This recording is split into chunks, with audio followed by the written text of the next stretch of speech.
launching Cebu Citizens Anti-Corruption Watch here in Cebu because in the last 3 to 4 weeks, the Filipinos are asking for justice. The Filipinos are asking for the truth. Where is the people's money? As we have observed in the Senate, led by Senator Rodante Marcolita, he was trying to expose what's going on with the flood control projects in Manila. But then we discovered that Cebu is one of the biggest recipient of flood control project. So we, as a group of citizens, we studied the last 6 years of DPWH project in Cebu. And we have uncovered that from 2023 to 2025, Cebu got 26 billion allocation of flood control. This 26 billion flood control project comprise only around 361 projects. So basically, the average amount per project is around 74 million. And in fact, just as a teaser, as I go through this, if you can see this, this is only for 2 years of project listed.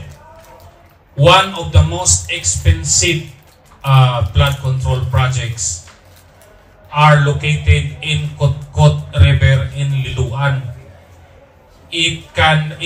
One project alone cost 279 million.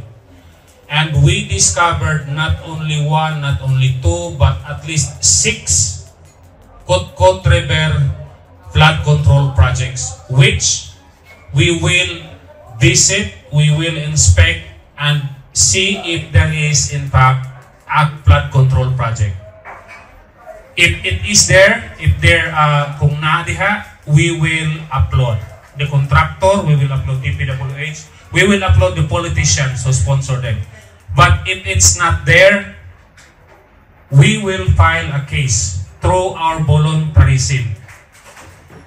I just got a contract, a copy of contract through internet that Diskaya got one project in Kotkot, Liloan last 2024 amounting to 150 million pesos. This is a red flag.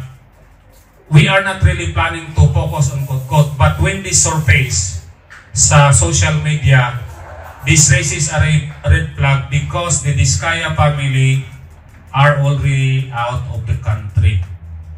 So this raises a very, very big concern. I want a neutral mind. But when I started looking at the amount and the volume of project, Liloan Kotkot project stand out because it averages 150 million per project, and the cost per meter is nearly $500,000. And I was I told myself, wow, does this project exist? And then I see at least another 8 Kotkot project amounting to 100 million, 196 million. I will give this to you para makita ninyo. That's one of our project na atong bisitahon.